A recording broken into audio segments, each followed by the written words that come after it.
everyone, this is AP ma'am and we are going to study chemistry. आज का topic क्या होगा? आज का टॉपिक बच्चों बहुत ही इम्पॉर्टेंट टॉपिक है. इतना इम्पॉर्टेंट है बच्चों कि it will start from 11th standard and will never and. Okay ma'am, तो इतना सारा पढ़ना पड़ेगा? नहीं, पढ़ना थोड़ा सा ही है, लेकिन इसका यूज़ आपको हमेशा लगेगा. आपको किसी एलिमेंट का बिहेवियर जानना है, केमिकल बिहेवियर, किसी एलिमेंट के बारे में जानना है, तो आप इसके बिना कोई भी काम नहीं कर सकते हैं. ओके, और ये क्या टॉपिक है पता है? ये है इलेक्ट्रॉनिक कॉन्फ़िगरेशन. क्या है बच्चों? Electronic configuration. इलेक्ट्रॉनिक कॉन्फ़िगरेशन क्या होता है ma'am? Electronic configuration means distribution of electron. मतलब इमेजिन कर लो, आपके सामने एक क्लासरूम है और it is completely empty classroom. आप एंट्री करते हो. Okay, I am standing over here. आप खुद सोचो, क्लासरूम आइडियली, हाँ आई एम सेइंग आइडियली, मुझे पता है क्लासरूम फीलिंग चालू पीछे से होती है. पीछे से बच्चे बैठना चालू करते हैं. जो बच्चा लास्ट में आ उसको फर्स्ट बेंच में बैठना पड़ता है आजकल. But ideally what happens if child enters the class? उसको क्या करना है? उसको पहले फर्स्ट बेंच को फिल करना है. सारे बच्चे जब फर्स्ट बेंच में भर जाएंगे तब second bench, then third bench, then fourth bench, ऐसे बच्चों फिलिंग चालू होती है. किसकी? बच्चों की फिलिंग. कहाँ पे? Benches wise. तभी तो क्लासरूम प्रॉपर्ली अरेंज हो पाता है, क्लासरूम में बच्चे बैठ सकते हैं. ओके, क्या आप रैंडमली बैठते हो क्या? एक यहाँ बैठेगा और बोलेगा आज ये पूरा बेंच मेरा, मैं लेट के पढ़ने वाला हूँ. It won't be like that, right? So आपको उसका अरेंजमेंट करना ही पड़ेगा, तब तक आपका लेक्चर चालू होगा. वैसे ही बच्चों क्या हो जाता है, you know very well that atoms के अंदर इलेक्ट्रॉन्स हैं. ठीक है, अगर मैं बात करती हूँ हाइड्रोजन की, हाइड्रोजन में एक ही इलेक्ट्रॉन है. ठीक है, but what about helium, lithium, okay and so on, boron, carbon, nitrogen, oxygen, right? इसमें तो इलेक्ट्रॉन नंबर्स बढ़ते जा रहे हैं ना. सारे इलेक्ट्रॉन्स क्या झुंड बना के प्रेजेंट है क्या? नहीं, it is not like that बच्चों. So that's what I am saying. Electrons they are distributed where? In the shell. Okay, so shells के अंदर इलेक्ट्रॉन का डिस्ट्रीब्यूशन होता है, एंड इलेक्ट्रॉन जब डिस्ट्रीब्यूट होते हैं उसको बोलते हैं इलेक्ट्रॉनिक कॉन्फ़िगरेशन. क्या बोलते हैं बच्चों? Electronic configuration. इसीलिए मैंने इलेक्ट्रॉनिक कॉन्फ़िगरेशन ना लिख के आपको एक सिंपल टर्म दिया है, डिस्ट्रीब्यूशन ऑफ इलेक्ट्रॉन, ताकि आपको चीज़ें डिफिकल्ट ना लगे. ये कॉन्फ़िगरेशन क्या, ये इलेक्ट्रॉनिक क्या. सो बच्चों, it is simply the distribution of electron. किधर? एटम के अंदर. अब एटम के अंदर डिस्ट्रीब्यूशन जब इलेक्ट्रॉन करना है तो यहाँ पे ध्यान देंगे बच्चे आप लोग. देखो, एक क्या होता है, एक होता है न्यूक्लियस. क्या होता है? न्यूक्लियस, जहाँ पे क्या होता है बच्चों? प्रोटॉन्स एंड न्यूट्रॉन्स होता है, राइट? उसके बाद क्या आते हैं? उसके बाद आते हैं शेल्स. ओके, शेल आपने सुने हैं बराबर. I told you about shells. Shells are nothing but imaginary pathway, okay, where electrons are suppose to be present. अब उस एटम के अंदर 1, 2, 10 कितने भी शेल्स प्रेजेंट हो सकते हैं, डिपेंडिंग अपॉन वो एटम का एटॉमिक नंबर क्या है. अब इस शेल्स के अंदर बच्चों अगर मैं इलेक्ट्रॉन्स की बात करूं, आपने एकदम सिंपलेस्ट फॉर्मेट में कैसे पढ़ा है?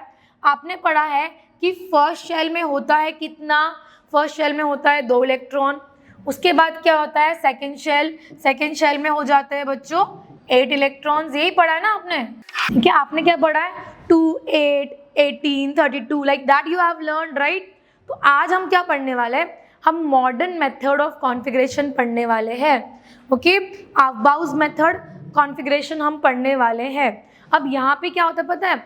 हम सिर्फ शेल्स नहीं देखते, हम इसके अंदर सब शेल्स देखते हैं. मैम, सब शेल्स क्या होता है? सब शेल्स का पहले आपको एग्जाम्पल बताऊंगी बच्चों. इमेजिन करो, ठीक है, मैंने बोला सपोज आपको एपी मैम को ढूंढना है. ठीक है, आप क्या करोगे? आपको मालूम है कि एपी मैम मुझे स्टाफ रूम में मिलने वाली है, राइट? अब डीएसए के इतने सारे बिल्डिंग्स हैं यहाँ पे. आप गेट के अंदर एंट्री करते हो, क्या आप एपी मैम को हर एक बिल्डिंग में ढूंढोगे, हर एक फ्लोर के हर एक क्लासरूम में ढूंढोगे? नहीं. आपको मालूम है कि मैम जो है वो डीएसए के मेन बिल्डिंग के ग्राउंड फ्लोर में स्टाफ रूम में हमको मिलेगी, राइट। मतलब आपको सिर्फ बिल्डिंग नहीं मालूम, बिल्डिंग के साथ साथ आपको ग्राउंड फ्लोर मालूम है, ग्राउंड फ्लोर के साथ साथ आपको मेरा एग्जैक्ट लोकेशन मालूम है कि मैम कहाँ होगी, स्टाफ रूम के अंदर होगी, राइट। वैसे ही इलेक्ट्रॉन्स का पोजीशन होता है बच्चों, एक तो होता है शेल, एक क्या होता है बच्चों, शेल्स। शेल्स क्या होते हैं, it's a imaginary pathway, right, it's a imaginary pathway. तो ये तो हमारा क्या है, इमेजिनरी पाथवे है, जहाँ पे हमको मालूम है कि इलेक्ट्रॉन्स हमारे इधर ही होंगे, इसमें होंगे, इसमें होंगे, इसमें होंगे, ठीक है। यहाँ पे क्या होते हैं, इलेक्ट्रॉन्स होते हैं।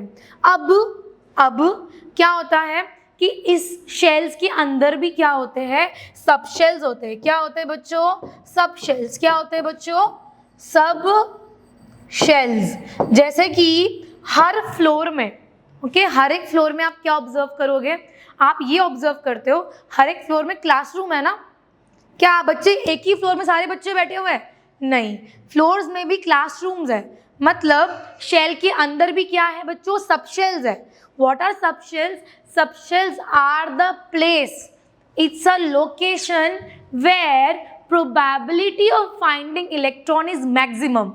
मतलब तुम सोचो, इलेक्ट्रॉन इतना छोटू सा होता है, बराबर, और आपको मैंने बोला पूरे शेल में आपको इलेक्ट्रॉन ढूंढना है, तो कहाँ ढूंढते बैठोगे, इतनी छोटू सी एपी मैम को तुम क्या करोगे, सब पूरा डीएसए कैंपस में ढूंढते बैठने वाले हो, नहीं, ठीक है। वैसे ही इतने छोटे से इलेक्ट्रॉन को हम कहाँ ढूंढते बैठने वाले हैं, इसीलिए हमको शेल्स के अंदर सब शेल्स बताए गए हैं। सब शेल्स क्या है, सब शेल ऐसा प्लेस है, ऐसा लोकेशन है जहाँ पे हमको मालूम है कि प्रोबेबिलिटी मतलब चांसेस है कि इलेक्ट्रॉन हमको वहीं मिलेंगे। जैसे एपी मैम का चांस क्या है, चांसेस है कि एपी मैम आपको कहाँ मिलेगी, स्टाफ रूम में मिलेगी। तो इट्स अ प्रोबेबिलिटी, चांसेस है। हो सकता है एपी मैम क्लास में लेक्चर लेने गए हो सकता है एपी मैम वॉशरूम गए हो, ओके, कहीं तो गए होंगे, तो लेकिन चांसेस तो है, मैक्सिमम चांसेस क्या है कि एपी मैम कहाँ मिलेंगे आपको, स्टाफ रूम में मिलेंगे। वैसे ही सबशेल्स क्या होता है, subshells are nothing but the probability, it's a place where probability of finding electron is maximum, chances ज़्यादा है कि यहाँ पे इस पर्टिकुलर लोकेशन पे इलेक्ट्रॉन्स मिलेंगे। अब हमको ये पढ़ना है कि सबशेल्स कौन से होते हैं। जैसे कि आपने पढ़ा हुआ है शेल्स कैसे होते हैं, K, L, M, N and so on, ये आपने 10th स्टैंडर्ड में पढ़ा है बच्चों। First shell, second shell, third shell.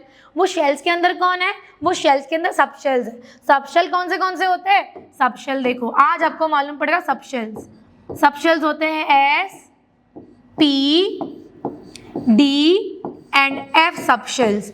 नाम दिया है बच्चों, क्या दिया हुआ है, S, P, D and F. इन सब शेल्स का एक नाम दिए बच्चों, इसका नाम है sharp, principal, diffused and fundamental.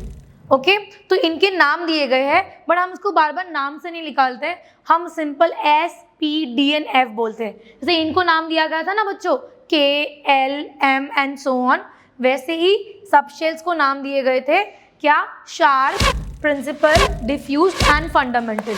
अब ना बच्चों, अब मैं बोलती हूँ आपको कि स्टाफ रूम है, स्टाफ रूम का एक कैपेसिटी होगा ना, कि वहाँ पे सारे बच्चे आ सकते हैं क्या, नहीं, बट स्टाफ मेंबर्स आ सकते हैं, राइट, क्योंकि स्टाफ मेंबर्स लिमिटेड है, लेकिन बच्चे लिमिटेड है बच्चों, बच्चे तो बहुत सारे हैं, तो क्या वो वहाँ पे फिट हो पाएंगे क्या, नहीं। हर एक क्लासरूम का या हर एक रूम का अपना एक कैपेसिटी होता है फिल होने का। वैसे ही बच्चों इन सबशेल्स की एक कैपेसिटी होती है फिल होने की। अब वो कैपेसिटी कितनी है वो देखते हैं बच्चों। फॉर इफ आई से for S, P, D and F, अगर मैं एस की बात करती हूँ, the maximum capacity of electron which can be filled in S subshell is 2। खाली 2 इलेक्ट्रॉन आ सकते हैं सबशेल के अंदर, इससे ज़्यादा आ ही नहीं सकते। अगर पी का बात करूँ, पी में मैक्सिमम 6 इलेक्ट्रॉन फिल होते हैं। कितनी कैपेसिटी उसकी, 6 की है। जो डी है उसमें 10 इलेक्ट्रॉन्स, और जो एफ है ना बच्चों, उसमें 14 इलेक्ट्रॉन्स आप फिल कर सकते हो। तो तुम पूछोगे मैम आपको कैसे मालूम कि किसमें कितने इलेक्ट्रॉन्स फिल करेंगे। In 11th standard we have a chapter called as atomic structure, या तो atom and its structure, actually ऐसा है। सो वहाँ पे बच्चों आपको एक्सपेरिमेंटली एंड कैलकुलेशन करने के बाद आपको बताया जाएगा कि कैसे हम इन सब का मैक्सिमम कैपेसिटी फाइंड कर सकते हैं। राइट नाउ क्योंकि हम सिर्फ फोकस कर रहे हैं कि इलेक्ट्रॉन डिस्ट्रीब्यूशन कैसे होना चाहिए, तो यहाँ पे कुछ चीज़ें हैं जो आपको ऑलरेडी मालूम होनी चाहिए, तो मैं आपको बता देती हूँ। इंट्रोड्यूस इन डिटेल हम 11th स्टैंडर्ड में ही पढ़ पाएंगे जब हम एटम्स के बारे में इन डिटेल डेप्थ में पढ़ेंगे। Right now it's a foundation, so आपको बेस किया जा रहा है खाली। So these are the capacities. कितना होता है एस में 2 इलेक्ट्रॉन्स, पी में कितने इलेक्ट्रॉन्स आ सकते हैं बच्चों 6, डी में कितने आ सकते हैं मैक्सिमम इलेक्ट्रॉन्स। आप चाहोगे कि डी में 11वां इलेक्ट्रॉन भी आ जाए तो ऐसा नहीं होगा। और एफ में क्या होगा, एफ में हो सकता है बच्चों 14 इलेक्ट्रॉन्स। कितने आएंगे 14 electrons the maximum capacity you can fill. अगर आपके पास सिर्फ 9 ही इलेक्ट्रॉन है तो डी को कैसे फिल करोगे, सिर्फ 9 फिल करोगे। अगर एक क्लास की कैपेसिटी 10 बच्चों की है बट एक बच्चा एब्सेंट हो गया तो क्या वो क्लास कंडक्ट नहीं होगा, होगा राइट। वैसे ही 9, 8, 7 कितना भी इलेक्ट्रॉन्स इसमें फिल कर सकते हैं हम लोग, बस 10 के ऊपर नहीं जाओगे, यहाँ पे 6 के ऊपर नहीं जाओगे। So that is you know the maximum capacity. अब ये सब शेल्स तो हो गए। अब आपको और क्या याद रखना है, आपको ये याद रखना है कि कौन से शेल्स में कितने सब शेल्स है। मतलब क्या ऐसा है क्या कि मेरा जो बिल्डिंग है, मेरे बिल्डिंग में जो फर्स्ट फ्लोर है, फर्स्ट फ्लोर में 4 रूम्स है, बट हो सकता है कि आपके बिल्डिंग में फर्स्ट फ्लोर में खाली 2 ही रूम्स हो। हर फ्लोर में अलग अलग अमाउंट ऑफ रूम्स हो सकते हैं। वैसे ही हर शेल में अलग अलग अमाउंट ऑफ सब शेल्स है। आपको क्या पढ़ना है, आपको ध्यान रखना है कि पहला शेल जो होता है, यहाँ मैं आपको शेल लिख के दे रही हूँ और यहाँ पे मैं लिख के दे रही हूँ कितने सब शेल्स उसमें होते हैं। प्लीज नोट इट डाउन बच्चों, या तो आप स्क्रीनशॉट भी ले सकते हो, use a modern technique. Okay, when I talk about shells, ठीक है, हम क्या करेंगे, फर्स्ट शेल जो पहला शेल होता है, पहला शेल मतलब बच्चों ये वाला शेल, फर्स्ट शेल में बच्चों खाली एक ही सब शेल पॉसिबल है and that is S sub shell. क्या पॉसिबल है, एस सब शेल। और एस सब शेल का मैक्सिमम कैपेसिटी कितना है, 2 है। इसीलिए आपने हमेशा ऑब्जर्व किया होगा जब आपको आपकी टीचर बोलती थी कि फर्स्ट शेल में आपको सिर्फ 2 इलेक्ट्रॉन्स फिल करने हैं, सेकेंड शेल में 8 इलेक्ट्रॉन्स फिल करने हैं। ओके, सो वहाँ पे ये क्यों होते थे, बिकॉज उसके अंदर सब शेल ही उतना है। इसीलिए टीचर्स ने कोई कॉन्फ़िगरेशन ऐसे बताया 2, 8, 8, 18, something, right, like that they have shown in the configuration. But अब हम लोग वो मॉडर्न मेथड पढ़ने वाले, पुराने मेथड पे फोकस नहीं करने वाले, ठीक है। तो देखो, इसीलिए आप नोटिस करना कि फर्स्ट शेल में खाली 2 इलेक्ट्रॉन्स होते हैं। क्यों 2 इलेक्ट्रॉन्स होते हैं, क्योंकि फर्स्ट शेल में खाली एस सब शेल होता है। ओके, सो और सेकेंड शेल ऑनवर्ड्स, अगर आप सेकेंड शेल देखोगे, second shell, third shell, fourth shell, ठीक है, आप क्या एंड सो ऑन, कितने भी शेल्स होने दो, यहाँ पे आप ऑब्जर्व करते हो इसमें सेकेंड शेल ऑनवर्ड्स आपको दिखता है एस एंड पी, दोनों सब शेल्स दिखते हैं। एस में मैक्सिमम कैपेसिटी कितनी है बच्चों, 2 की है, और पी की कैपेसिटी कितनी है, 6 की है, 2 + 6 8। इसलिए आप क्या ऑब्जर्व करते हो कि सेकेंड शेल में मैक्सिमम कितना होता है, 8 इलेक्ट्रॉन्स आ पाते हैं, राइट। तो बस यही बच्चों, यही लॉजिक है एक्चुअली कॉन्फ़िगरेशन का। थर्ड में क्या होता है, एस पी एंड डी सब शेल्स होते हैं, and fourth onwards S P D and F, कि ये सब शेल चालू। 5th, 6th, 7th, 8th में क्या होता है मैम, ये सारे सब शेल्स होते हैं। ओके, सारे सब शेल्स होते हैं 5th, 6th, 7th शेल्स में।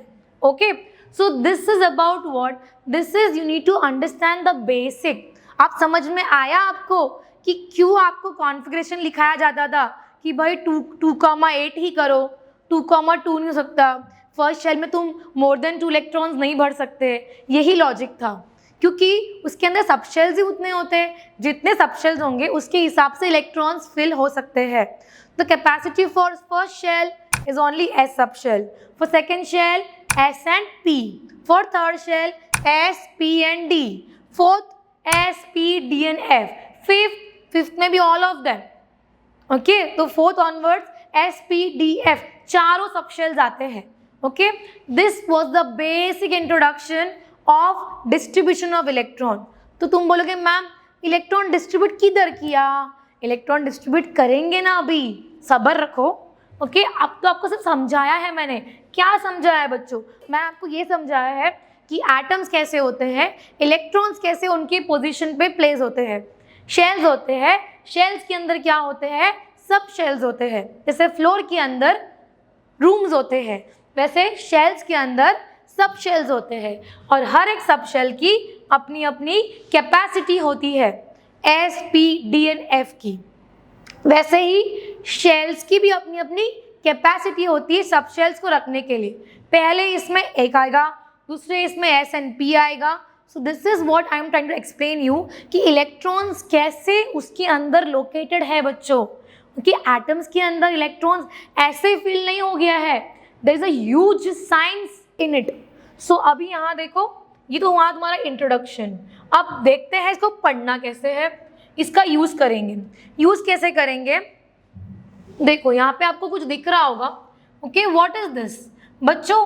This is nothing but the style, the fashion how you are going to fill the electron in an atom. तुम डिसाइड कैसे करोगे इतने शेल में कितना इलेक्ट्रॉन फिल करना है और कैसे करना है, वो ऐसे डिसाइड करेंगे। मैम ये क्या है, कुछ नहीं समझ रहा है, ये जिगजैग क्या है? जिगजैग का पहले मीनिंग समझो। Suppose if I write down 1s, if I write down 1s, 1s का मतलब होता है फर्स्ट शेल का s सब शेल। क्या मतलब होता है? फर्स्ट शेल का s सब शेल। तो मैम 1p नहीं है, कैसे होगा p? आपको मैंने बताया था कि फर्स्ट शेल की कैपेसिटी कितनी है, खाली s सब शेल की। क्या फर्स्ट शेल में p सब शेल होता है क्या? नहीं होता है, इसीलिए 1p नहीं लिख के दिया है। अगर मैं आपको बोलूँ 2s, 2s का मतलब क्या? मतलब सेकेंड शेल का s sub shell. 2p, 2p का मतलब क्या हुआ? सेकेंड सब शेल का p सब शेल। 6p इसका मतलब क्या? सिक्स्थ शेल का, किसका? 6, 1, 2, 3, 4, 5 एंड 6। तो सिक्स्थ शेल का p सब शेल को बोलते हैं 6p। So I hope this much you are able to understand कि मीनिंग क्या है इसका। ओके, अब मैम ये जिगजैग क्यों है? जिगजैग बच्चों इसीलिए है, आपको याद होगा जब मैंने क्लास आज का चालू किया तो मैंने आपको क्या बताया? मैंने आपको ये बताया कि जब कभी बच्चे एंटर करते हैं क्लासरूम में तो इलेक्ट्रॉन्स की फिलिंग कैसे चालू होती है? इलेक्ट्रॉन्स की फिलिंग ऐसे चालू होती है बच्चों। इलेक्ट्रॉन्स मतलब बच्चे, पहले सारे बच्चे लोग या तो इलेक्ट्रॉन्स, जो आपको समझना है वैसे समझो। फर्स्ट रो में पहले इलेक्ट्रॉन्स भरेंगे, फिर सेकेंड रो में भरेंगे, फिर थर्ड रो में भरेंगे। वैसे ही यहाँ पे भी एटम्स जो है ना, सबसे कम एनर्जी जिसकी होती है, जो सबसे आगे होता है, पहले वहाँ पे इलेक्ट्रॉन्स भरेगा, फिर उसके बाद उसके वो भर गया, फिर सेकंड भरेगा, सेकंड शेल भर गया, फिर थर्ड शेल भरेगा। ठीक है, so this is how they are arranged. अब पहले तो देखो ये जिगजैग तो हमको समझेगा नहीं, राइट? तो इसको आपको एक पैटर्न में लिख के देती हूँ, और ये पैटर्न के बाद हम देखेंगे कॉन्फ़िगरेशन कैसे लिखते हैं, इलेक्ट्रॉन डिस्ट्रीब्यूशन एक्चुअली करते कैसे हैं। देखो कुछ चीज़ आपको याद, ये सीरीज आपको याद करनी पड़ेगी बच्चों। ये सीरीज में क्या है आपको याद करना है, वो जिगजैग। पहले लिया हुआ है 1s, फिर कहाँ जाएंगे 2s, फिर कहाँ जाएंगे 2p 3s, फिर कहाँ जाएंगे 3p 4s। ठीक है, मैं इस जिगजैग लाइन को फॉलो करके यहाँ पे लिख रही हूँ, बट ये याद करना बहुत डिफिकल्ट लग रहा है ना, तो मैं आपको एक शॉर्ट ट्रिक बताने वाली हूँ। देखो यहाँ पे कुछ तो याद रखने पड़ेंगे, 1s 2s 2p 3s, okay, 3p 4s, इतना आपको याद रखना पड़ेगा। ठीक है, अब इसके बाद क्या करोगे मालूम है?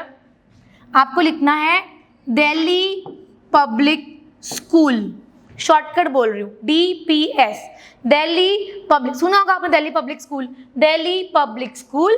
वापस लिखोगे दिल्ली पब्लिक स्कूल, फिर लिखोगे फरीदाबाद का Delhi public school, okay. Then Faridabad की दिल्ली, बस इतना लिखोगे। अब ये हो गया आपका ट्रिक। अब ये क्या है मैम, इसमें नंबर मेंशन नहीं है, तो नंबर मेंशन मैं करती हूँ ना बच्चों। नंबर देखो यहाँ पे, अगर नंबर देखो 4s आ गया, 4s के बाद में d, याद करो फर्स्ट शेल में खाली मतलब 1s ही पॉसिबल है, सेकेंड में क्या होता है s और p पॉसिबल है। d कहाँ से शुरुआत होती है, थर्ड से, थर्ड में s p एंड d तीनों भी पॉसिबल है ना, तो यहाँ पे क्या आएगा 3, क्योंकि थर्ड शेल ऑनवर्ड्स ही d चालू होता है, 3d। अब ये p है ना, तो आपको क्या देखना है, आपको देखना है आखिरी p क्या था आपका, 3p था, तो ये क्या होगा 4p होगा। आपका आखिरी s क्या था 4s, तो ये क्या होगा 5s। आपका आखिरी d क्या था 3d, तो ये क्या होगा 4d। p क्या था 4p, तो ये क्या होगा 5p। आखिरी s क्या था 5, ये क्या होगा 6s। f आ गया।